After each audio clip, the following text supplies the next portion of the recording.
Bom dia, cara de cutia. Que bom que você está conosco mais uma vez nesse café.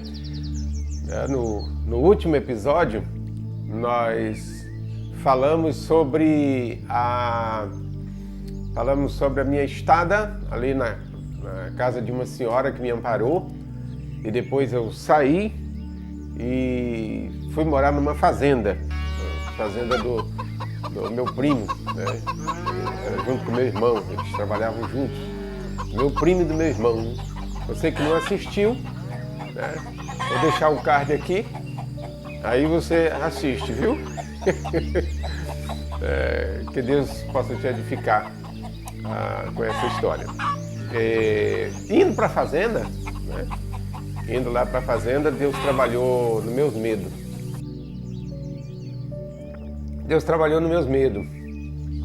Primeiro, eu fui morar lá nessa fazenda.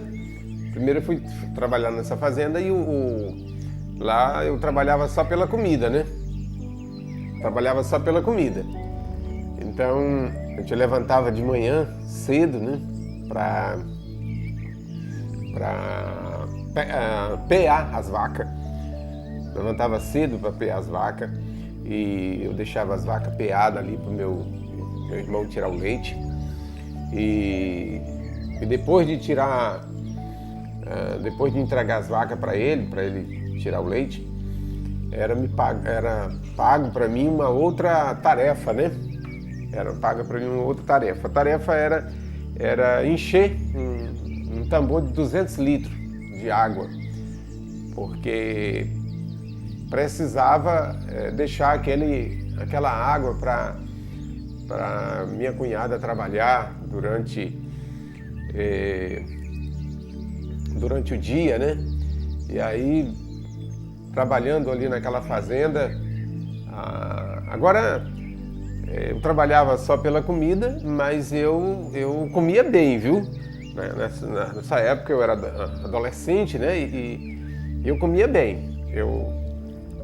Algumas vezes o que dava para mim, uma farofa que dava para mim era de uma dúzia de ovos. Eu quebrava 12 ovos para fazer uma farofa. Meu primo perguntava: esse menino come para viver ou é para morrer? E eu dizia para ele: pros dois, para viver e para morrer. Porque eu queria descontar, né, um tempo que não era assim muito farto e tal, então eu queria aproveitar, né? Então eu comia muito, né? Ele dizia até que eu comia que saiu esmeril da França. Esse horroroso, que foi um nome que eles me deram lá, né? Foi um codinome que eles me deram lá na fazenda, foi de horroroso. Porque eu tinha um hábito de chamar todo mundo de horroroso. Fala horroroso, horroroso, vem cá, horroroso. Aí me apelidaram também de horroroso. Então eu passei a ser chamado lá naquela fazenda de horroroso. E aí ele dizia: rapaz, esse horroroso come que só o esmeril da França.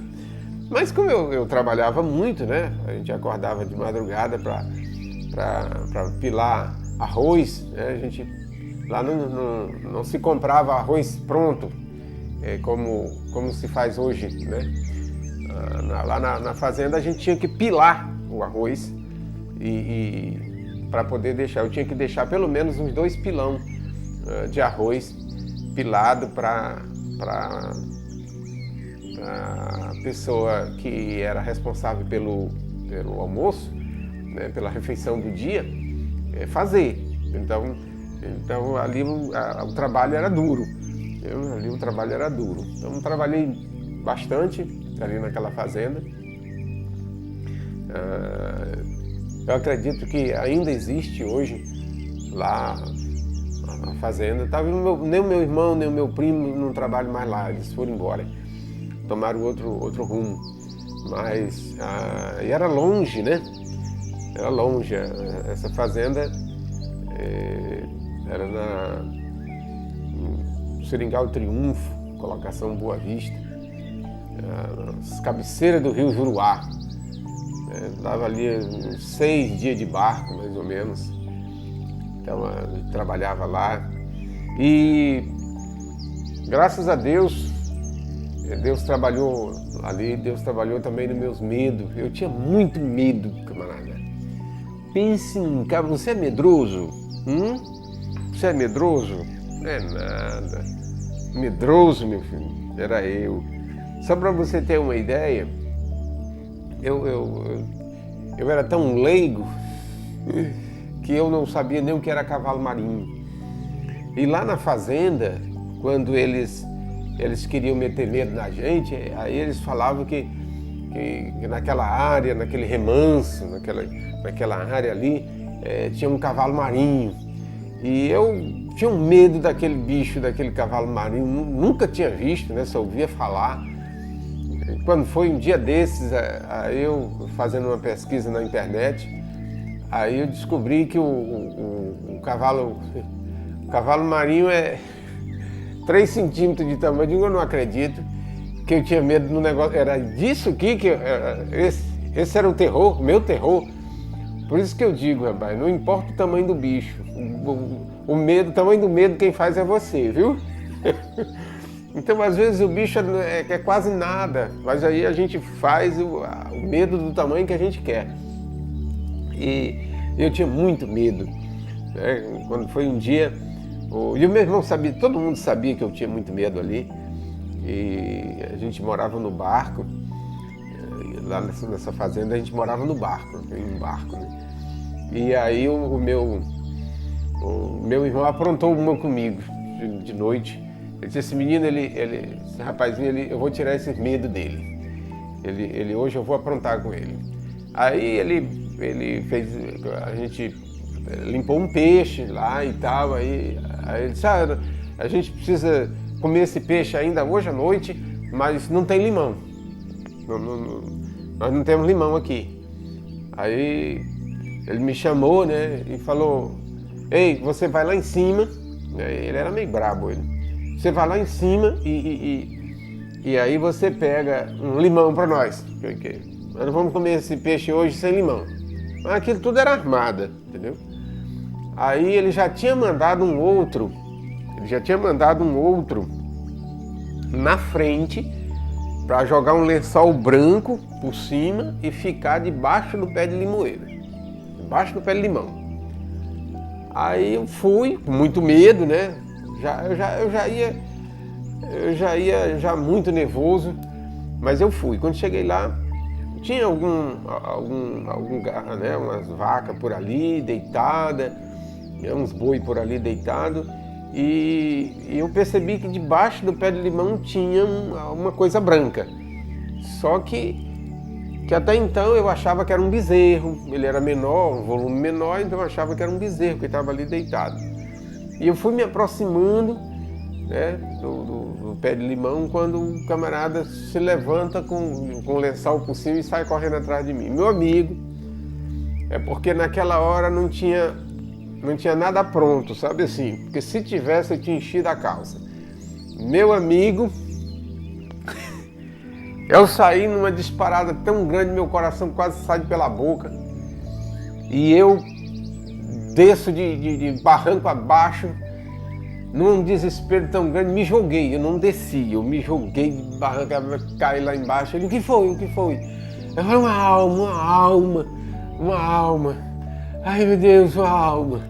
Eu estava nervoso, eu estava horrível, viu? O medo mata, viu? Naquela época, porque eu não era hipertenso. Hoje eu sou hipertenso, naquela época eu não era.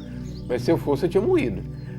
Aí, meu amigo, e tal, que coisa nenhuma, e cadê o limão? Limão, né? Se for limão mesmo, não tem limão não, meu amigo. Pode ter outra coisa aqui, é porque não tem pronto, senão não ia ter outra coisa, mas limão não tinha. Meu amigo, nesse dia eu fiquei por lá, porque eu fiquei achando que tinham aprontado comigo, né? E aí quando demorou um pouco, né? Demorou um pouco de tempo, aí eu percebi que vi um rapaz numa canoa. E aí eu digo, rapaz, será que foi esse camarada que me aprontou comigo? E aí, meu amigo, eu fui lá na canoa. Quando eu cheguei lá, eu percebi que tinha algo embaixo da polpa da canoa. tinha algo embaixo da polpa da canoa. E aí quando eu disse, o que é aquilo ali branco? Aquele negócio branco ali debaixo. Não, aquilo ali, aí ele ficou inventando. Eu descobri que era realmente o lençol que ele tinha levado. Ele estava debaixo daquele lençol. Rapaz, eu quase que como aquele camarada vivo, viu? Foi um arregaço. Foi um arregaço da peiga. Então, mas Deus foi trabalhando no meu medo. Um dia eu saí para... lá os vizinhos de uma casa para outra tinha mais ou menos 300 metros, não era perto, era longe de uma casa para outra. E quando foi um dia, eu vim umas 7 horas da noite, mais ou menos. Quando eu vim aí, eu enxerguei parecia que era uma senhora idosa, né? Uma velha, peneirando massa. Parece que ela estava com uma peneira ali. E eu imaginei na minha mente que era era uma visagem, né? Era um fantasma. E eu cheguei em casa com uma língua de fora. Aí eles perguntaram, e o que foi, horroroso? Lá vem o horroroso. O que foi? Eu falei, rapaz, eu vi um negócio, viu? Eu vi um negócio, eu vi uma alma, eu vi uma visagem, eu tenho certeza que eu vi. Aí se juntaram lá na casa, uns 3, bora ver essa visagem, onde foi que tu viu? Aí eu cheguei lá e eu mostrei para ele, né? Na verdade, de longe eu já fui vendo, né? De longe, ali com eles, eu já fui vendo que... Mas sabe o que era? Era uma palha de bananeira. O vento dava, levantava a palha, e a palha fazia assim, ó. No escuro, 7 horas da noite, debaixo da mangueira. Eu estava enxergando coisas, né? Aí quando chegou lá, que ele se aproximaram, disse, está aqui a tua visagem, ó. Essa aqui é a tua visagem. Essa é a alma que estava correndo atrás de ti, que ia te pegar. Era uma palha de bananeira. Então, no meio desses medos, no meio deles, Deus estava trabalhando. Deus estava trabalhando na minha vida. Um dia eu fui caçar, na verdade cortar seringa, né? Fui cortar seringa com um colega meu e eu fui na frente. Eu levei a espingarda, ele falou, você vai na frente, porque a caça, senão a gente vai espantar a caça. Então você vai na frente, e vê se você mata aí uma indiara, mata aí alguma coisa pra gente almoçar. Eu falei, tá bom.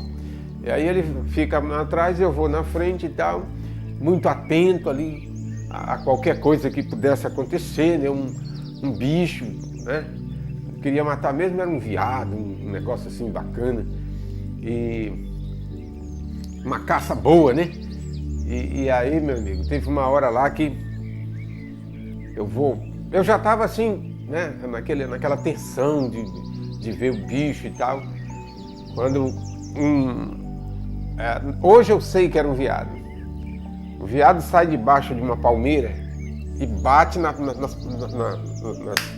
palhas secas da palmeira e dá um sopro. Quando ele dá aquele sopro que bate, meu amigo, eu joguei com a espingarda no chão, ó. Joguei a espingarda no chão e fui-me embora. Corri. Cheguei lá na frente, subi numa árvorezinha bem fininha e fiquei lá em cima. Só que eu não aguentei muito tempo, tive que descer. E aí cheguei lá, rapaz, branco que não tinha da cor desse negócio aqui, sem sangue nos lábios. Aí chegou lá e disse, rapaz, eu acho que foi uma onça, meu Deus do céu. Quase que eu fui comido. Deve ter sido uma onça. Ele disse, rapaz, cadê a espingarda? Eu digo, tu é doido, eu ia correr com a espingarda. Eu joguei a espingarda no chão e vim embora. E corri, eu fiquei com medo de atirar. Eu digo, se eu atirar e errar o tiro, ela me come. Então eu joguei a espingarda lá e garanti, foi na pernada, vim embora. Rapaz, tu tem um medo desgraçado mesmo, viu? Vamos lá, vamos voltar lá, vamos ver esse bicho que correu atrás de ti. Meu amigo, quando nós chegamos lá, ele falou, rapaz, isso não foi onça não. Olha aqui, rapaz, o rasgo no solo. Ficou o rasgo no solo das patas do veado. Ele deu uma arrancada tão grande que jogou terra pra cima. Olha aqui, isso foi um veado, né, velho? Isso não foi uma onça não. Eu digo, não acredito que eu corri com medo do veado. Ele disse, pois você correu esse desespero todo, isso aqui nunca foi onça, isso aqui foi um veado. Eu fiquei tão triste que eu podia ter matado, não sei se eu podia ter matado o veado. Rapaz, eu só sei dizer uma coisa, o veado correu para lá e eu corri para cá. E nós ficamos uma boa distância um do outro, viu? Foi um sufoco. E era assim que eu lidava com os medos. Era assim que eu vivia. Eu tinha medo de tudo. Medo de escuro, medo de... Era assim. Mas graças a Deus, depois que eu aceitei Jesus como meu Salvador, depois que eu entreguei minha vida a Jesus, ele tirou, né? Ele tirou os medos. Hoje eu tenho medo, mas é o medo saudável, é aquele medo que não me neutraliza, né? É o medo saudável. Né? Mas naquela época eu tinha medo que neutralizava mesmo. Sabe aquele medo que paralisa, que neutraliza? Era assim que eu tinha, era assim que eu vivia. Né? Era um medo da pega, esse negócio terrível. Mas graças a Deus, hoje Deus me libertou dos medos. E quando eu fiquei morando naquela fazenda, até mais ou menos 17 anos, quase para 18 anos. Aí eu vim embora da fazenda, eu vim para o Acre, né? Vim para Cruzeiro do Sul, lá, onde eu estava também era Acre, mas eu vim para a cidade, né? De Cruzeiro do Sul. E lá eu entrei no 7º Batalhão de Engenharia de Construção. Né? Então, lá muito dos meus medos também foi abatido, né? Mas entrei no 7º Batalhão de Engenharia de Construção em 82 eu entrei. E daí, na vida de militar, né? Na vida de militar, já temos outros episódios e nós queremos apresentar para você. Então, no próximo café, conversaremos sobre os tempos militar. Deus te abençoe. Você assistiu o Café com Pastor Pinto, todas as quintas, às 9 horas.